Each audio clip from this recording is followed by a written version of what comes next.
Et bonjour tout le monde. Voilà, on se retrouve au port de la Trinité. Et vous voyez derrière moi le chenal à marée basse. Et on va aller faire ensemble un petit tour tout le long du port. Et je vais vous expliquer un petit peu à quoi vous pouvez avoir accès en venant ici, etc. Vous allez voir que malgré le fait que la ville en elle-même soit très petite, il y a quand même pas mal de magasins et de choses. C'est vraiment un port très marin. Et du coup plus marin que tourisme, et ça fait plaisir parce que du coup on a quand même pas mal de choses à disposition. Voilà, allez, on est parti directement.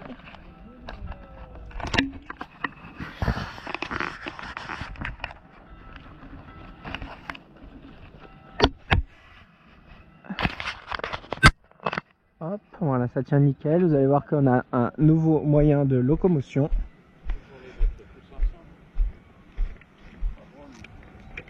Hop.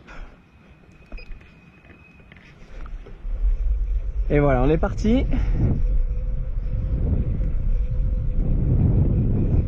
Alors ici, comme je vous ai dit, vous avez du coup dans un premier temps l'entrée du chenal, hein, avec les rouges à bien contourner. Une fois que vous arrivez au premier mouillage, vous avez les vertes à contourner pour avoir le deuxième parc à huîtres. Ici, vous avez une première darse avec uniquement 2 pontons.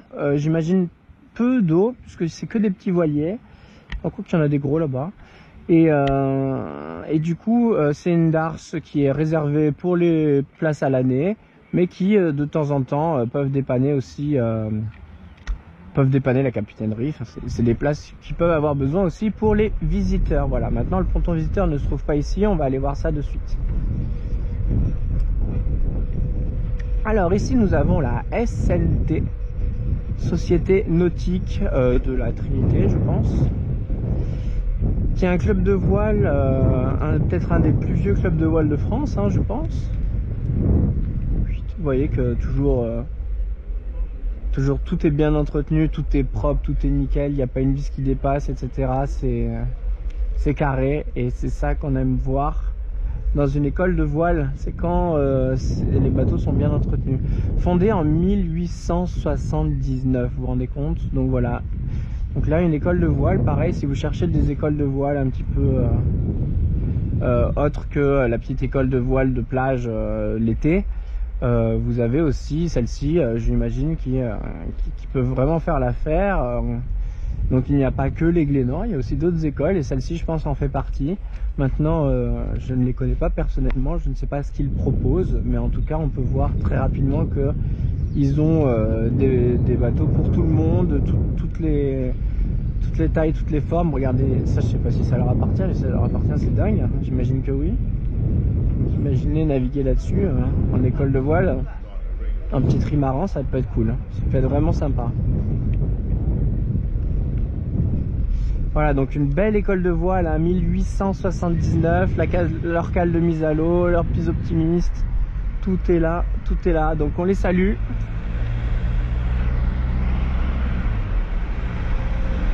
puis on va continuer notre petit périple le long du port. Vous voyez ici que il y a la mairie, tout simplement, assez moderne. Ce qui est assez étrange pour dans la zone, hein, souvent les mairies c'est les vieilles bâtisses. Hein. Voilà, donc on passe toujours à la première darse. Regardez, c'est quoi ce bateau ovni là? Qu'est-ce que c'est que ce truc? Incroyable. Alors à l'intérieur, ça doit être très bizarre à l'intérieur, parce que vous voyez que c'est large en fait, hein, mais tout plat. Alors je sais pas, ça doit être un grand matelas double à l'intérieur et c'est tout. Alors voilà, il y a un U-ship ici, ça je voulais vous montrer.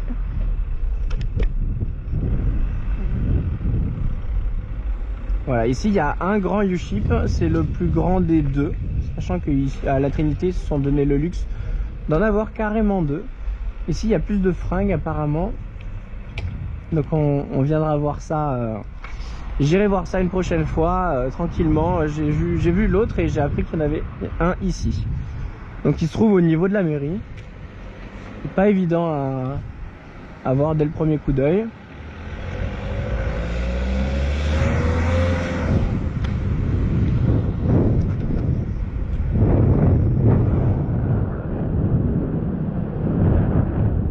Et voilà, donc là on va longer le port.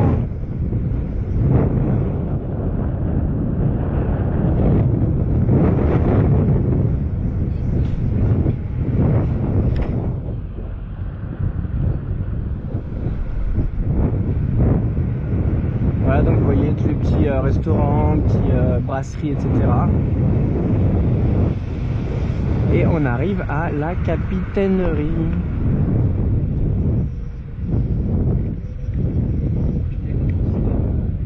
Alors capitainerie qui prête des vélos contre pièce d'identité, donc du coup gratuitement.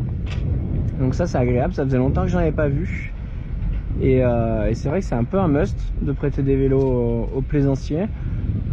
Bon, je comprends juste pour l'île-Dieu parce que c'est un vrai business, mais à part ça, sinon il y a vraiment... les capitaineries pourraient avoir au moins tous 2-3 vélos à prêter, au moins 2-3 quoi. Voilà, donc vous voyez, l'entrée de la capitainerie se trouve ici. Vous avez comme d'habitude les petits chariots et vous avez les vélos qui sont à l'intérieur. En haut, j'ai vu qu'il y a une grande bibliothèque avec prêt et échange de livres. Une énorme bibliothèque. Voilà, vous avez les toilettes là qui sont ouvertes et à l'intérieur, vous avez les toilettes qui sont fermées. Hein, parce que l'hiver, c'est quand même plus agréable d'avoir des douches fermées. Hein. Parce que là, il y a quand même un petit courant d'air pas très agréable. Donc voilà, donc il y a ce qu'il faut au niveau douche, toilette, tout se trouve ici. J'ai parlé des bouquins, j'ai parlé du prêt des vélos, des chariots, donc c'est à peu près tout ce qu'il y a. Voilà, c'est classique. Et donc, hop, je ne vous ai pas montré, mais ici nous avons donc le ponton visiteur, là où se trouve Saori, un petit peu plus loin là-bas. Hop. On voit le canot de la SNSM qui a sa petite place réservée, hein, qui est prêt à partir.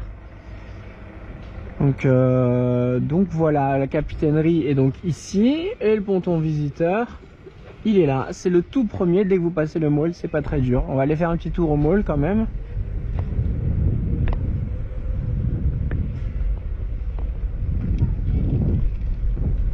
Voilà, le mall avec un Soleil-Beau qui trône en plein milieu.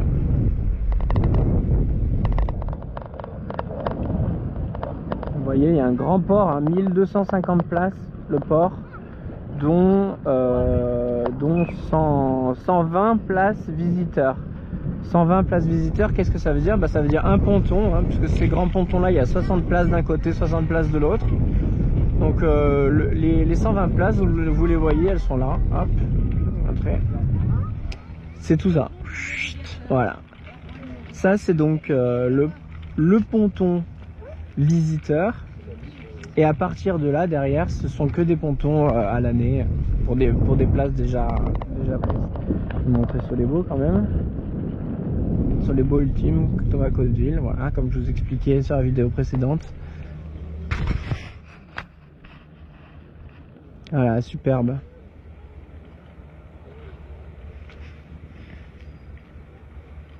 Superbe, vous montez là-dessus tout seul et puis vous faites le tour du monde en moins de 50 jours. Je sais pas si vous vous rendez compte. Je sais pas si vous vous rendez bien compte de ce que c'est de faire le tour du monde, parce que on dit qu'en voilier, bon alors je sais pas si c'est toujours valable avec ces avions là, mais on dit qu'en voilier on arrive à se rendre compte à peu près de ce que c'est de faire le tour du monde, puisque c'est à taille humaine, à vitesse humaine, on va dire, en voile défilement. C'est pas comme dans un avion où vous montez, vous redescendez, vous avez l'impression que vous êtes téléporté à l'autre bout du monde, quoi. Non, là vous vivez chaque mètre, chaque vague, et donc on dit que on se rend mieux compte de la grandeur, la taille, superficie de notre planète, la circonférence de notre planète, quand on est à la voile. Alors ceux-là, ils vont tellement vite que ça se trouve, ça doit un petit peu défier cette loi de se dire, parce que là-dedans, quand vous couchez une demi-heure, vous vous réveillez, à mon avis, ça doit faire aussi un petit peu de téléportation. Ça doit être très impressionnant, très impressionnant. En solitaire, je me demande. Alors, ça doit être bourré d'électronique, évidemment. mais il y a quand même à faire. Il y a quand même à faire et puis il faut rien que surveiller. Même si tout se faisait avec l'électronique et qu'il fallait juste surveiller, rien que ça, ce serait déjà dingue. Parce que ça vous permet pas de pause, quoi. Vous imaginez une pause, dormir à 30 nœuds dans des vagues, au-dessus des vagues, c'est incroyable. Incroyable. Donc voilà, on arrive du coup à la place principale. Toujours les petits shops, le petit parking. Et nous avons donc, vous voyez, toutes les allées EFG.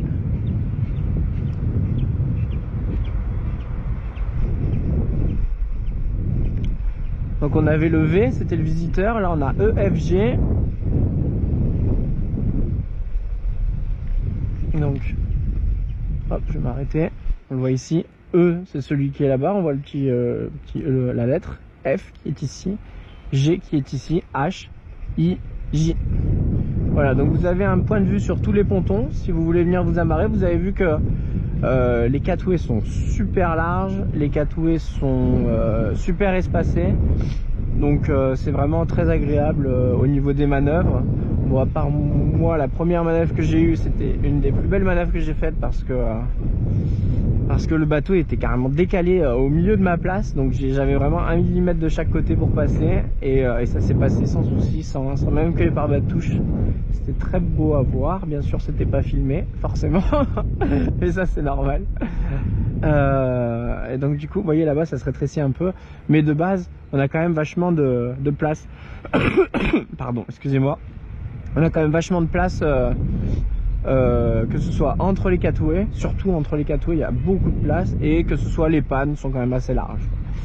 Voilà, donc c'est quand même pas mal pour manœuvrer. Bon, bien sûr, il faut faire quand même très attention.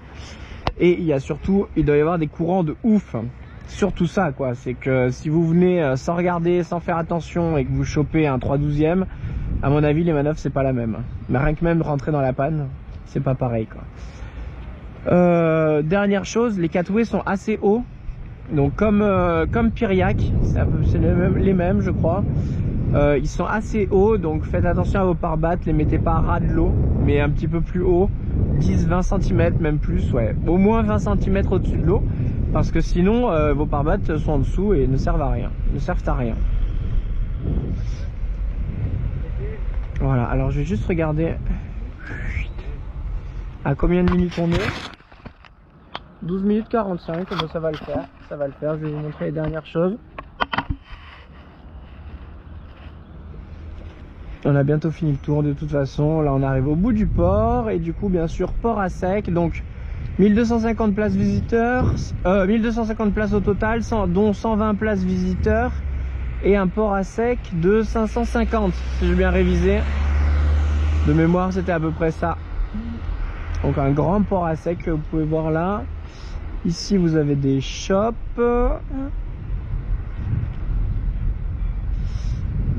Musto qui se trouve ici. Donc si vous voulez des bonnes fringues, c'est là qu'il faut venir.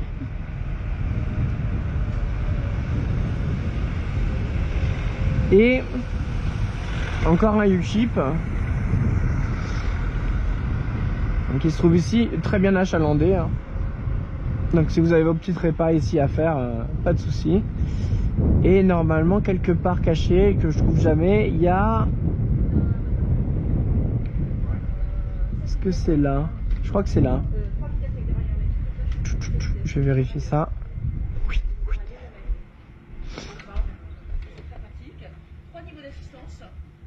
Bonjour. Non, je vous remercie, c'est bon, je regardais juste. Je voulais voir à l'intérieur, mais en fait, je pensais que c'était un magasin d'accastillage. Je suis désolé. Ah non, juste à côté, exactement. Merci. Bonne journée. Et donc le accastillage diffusion, je l'ai pas trouvé. Je sais pas où il est. J'ai vu sa photo sur le net, mais j'arrive pas à mettre la main dessus. Donc en tout cas, il y a 2 U-Ship. On va aller voir un peu la suite.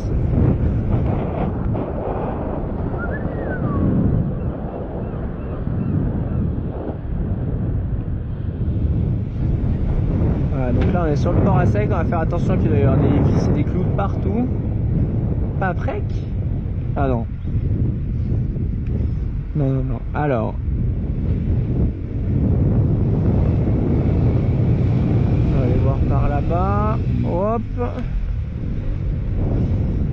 voulais vous montrer, ça se passe par là. Est-ce que ce serait pas juste en face? Voilà, c'est juste en face, faut le savoir quand même, parce que c'est vraiment caché. La pompe essence est là. La pompe à essence se trouve juste ici, et donc vraiment tout au bout de l'entrée. Je vais voir si je l'ai sur... Est-ce que j'ai encore mes cartes? Oui, j'ai encore mes cartes.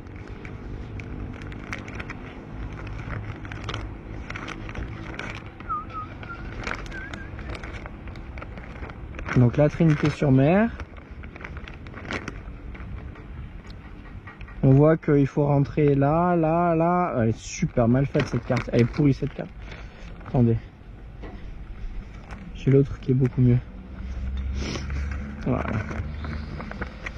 Hop. Voilà. Donc là on voit ponton A, ponton B, c'est la première darse qu'on avait vue. C4, C3, C2, C1, c'est pour les gros bateaux, les trimarans, etc. Visiteurs, E, F, G, H, I, J, K, K bis. R, c'est un ponton droit aussi. Donc là aussi, c'est un long side sur lequel vous pouvez vous amarrer sous autorisation de la capitainerie. L, M, N, O. L, M, N, O. Et là, on se trouve avec le carburant. Voilà, donc c'est quand même pas évident à trouver. Apparemment, il y en a deux là, mais il y a peut-être un petit endroit où on peut se mettre derrière, là, genre catway. Donc voilà, faites attention quand vous venez ici, quand même au courant, une fois de plus. Ne venez pas faire votre essence dans les 3/12e par 120 de coef. Même bon, si c'est pas impossible, hein, mais bon, en solitaire, voilà quoi, c'est à éviter. Et même si vous n'êtes pas un marin aguerri qui connaît par cœur ce que c'est de naviguer dans le courant, qui est un des trucs les plus durs, eh bien vous pouvez, le mieux c'est quand même d'attendre le moment propice, le moment opportun, voilà, ne pas risquer. Le mieux c'est de se renseigner quand même, savoir connaître le courant, la marée, tout ça, ce qui vous permet de pas être surpris. Voilà, au moins vous pouvez y aller, mais en connaissance de cause.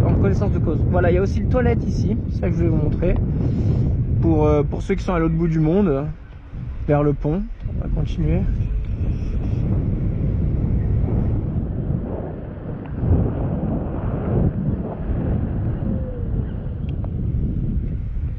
Hop, voilà, merveilleux. Donc on a un pont, et après ce pont, il faut savoir, j'ai regardé un petit peu la carte, ça m'intriguait, c'est par là que passent tous les bateaux ostréicoles, et il y a des grosses baraques à huîtres après où ils font justement, où ils viennent livrer leurs trucs. Il faut savoir qu'ils ont des espèces de barges à fond plat de dingue, qui sont immenses et avec zéro tirant d'eau, c'est très bizarre à voir. Mais voilà, ici toilette sécurisée pour les plaisanciers. On voit que c'est peut-être tout neuf à l'intérieur, ou alors c'est juste le bois qui a été refait, mais peut-être que ça a été tout rénové. Et ici la deuxième, vous voyez, avec les informations qui sont affichées, la météo et tout. Encore un petit chariot. Vous voyez que même ceux qui sont au bout du monde ne sont pas oubliés. Donc c'est vraiment un port en résumé qui est très bien garni pour nous plaisanciers. Et très agréable. En plus de ça, vous avez pas mal il y a de la visite, il y a de la vie. On est en fin octobre et tout le week-end, il n'y a pas arrêté d'avoir des marchés, des trucs, des pianistes qui venaient faire du piano devant le port, il y a eu toutes sortes d'animations, il y a beaucoup, c'est très animé, donc c'est très sympa. Et en plus de ça, vous avez, j'ai eu le plaisir, attendez, ça, donc, je sais pas ce que c'est un beau bébé.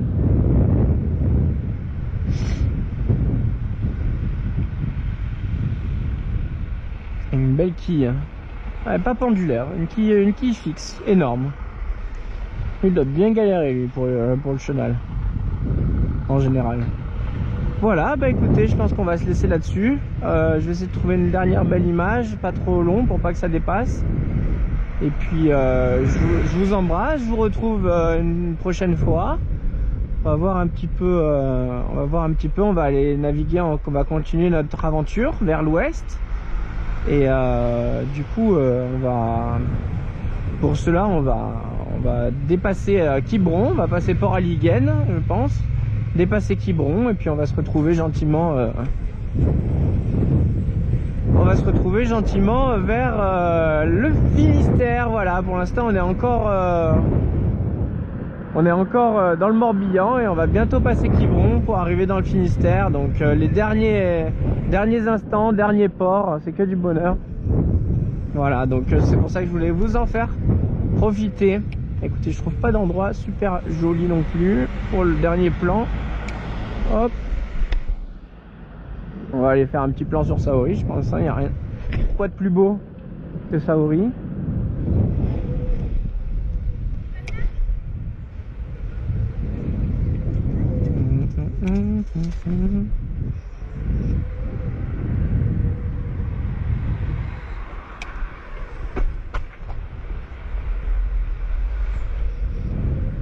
Voilà, on va aller là-bas.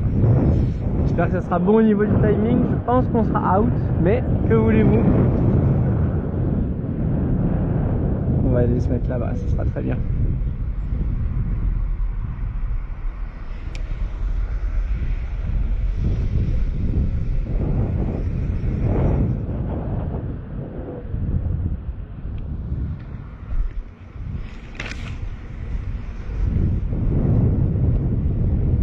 Bien voilà, regardez cette beauté, ce paysage. Moi je me régale. Ah mais 21 minutes 40, mais ça fait beaucoup trop. Écoutez, je ferai peut-être un petit montage. Je vous laisse sur ce beau panorama. Vous voyez le calme qui règne ici, hein, malgré qu'il y ait 1200 bateaux. Et beaucoup d'activités, hein, beaucoup de bateaux sont habités ici. Hein. C'est là où je vois le plus de monde, d'activités, de gens qui bricolent, qui bidouillent. Enfin des bateaux habités, quoi. Ça fait plaisir. Pas tous évidemment. Hein. Il y a encore plus de la majorité, plus de la moitié qui sont vides.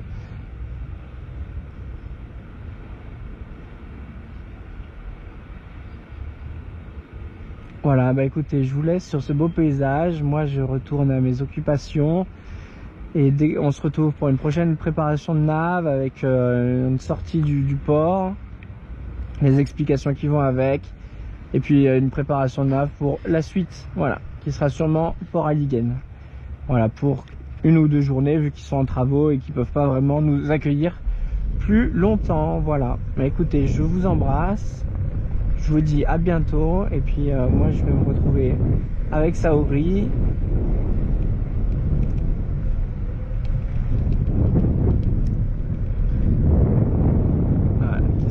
Là-bas. Superbe. Bah écoutez, voilà. Allez, je vous embrasse, je vous dis à bientôt. Bye bye. Oh, regardez la petite aigrette. J'en ai vu une décoller juste devant moi entre 2 bateaux. Je m'y attendais pas du tout. C'est super beau. Il y en a qu'ici, pour l'instant, j'en ai vu qu'ici. Qu'elles soient aussi proches des gens. Ça a pas l'air d'être des aigrettes. Une aigrette de mémoire, ça a pas le coup aussi fin. Et puis ça a un petit truc sur la tête. Mais quoi que ça y ressemble quand même. Hein. Enfin bon, des échassiers magnifiques. Une aigrette, ça a un petit plumeau à l'envers sur la tête normalement. Donc je sais pas ce que c'est, mais ils sont très jolis. Ils ont un long bec.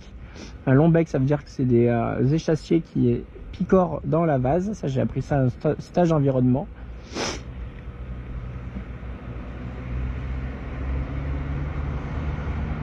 Superbe. Bon, bah voilà, allez, on va s'extasier sur le... Regardez, je sais pas ce qu'il fait. Il a remué la vase un petit peu, on dirait, exprès, je sais pas. Bon voilà, je vous abandonne et je vous dis à bientôt. Bye bye.